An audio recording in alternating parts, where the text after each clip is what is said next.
आई माझी माझी ताई अगं तिकडे विनाकारण सासूरवास भोगतोय ग.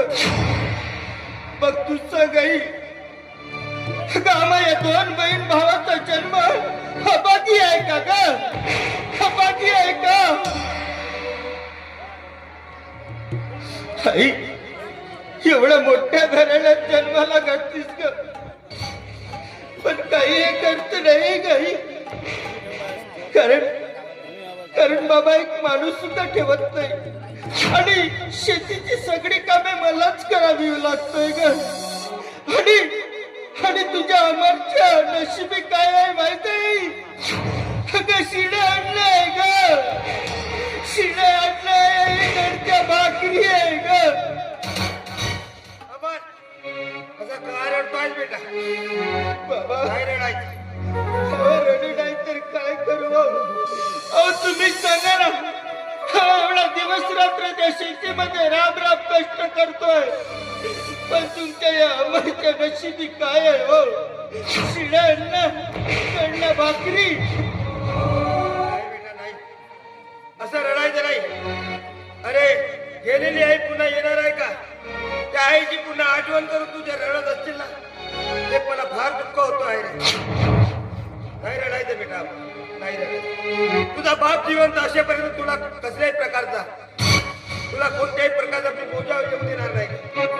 मी आहे आणि तुझी ते सावत्र आई असेल म्हणून काय झालं, ते आपली सख्खीच आई समजून जा बेटा. नाही रडायचं. बाबा तुम्ही आहे म्हणून तर माझं बरं आहे, नाही तर काय झालं असतं देवचं. काळजी करू नको.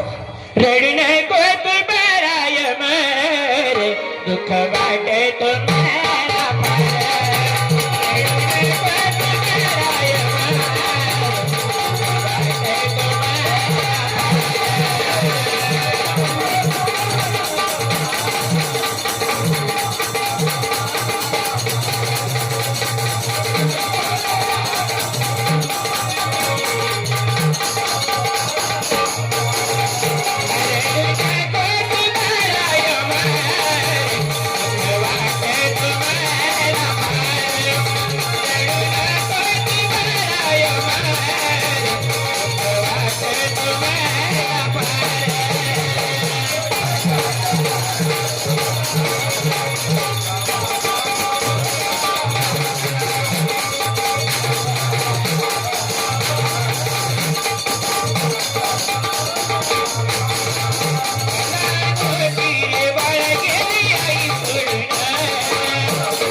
तुझी ती सावत्र आई असेल म्हणून का झाला?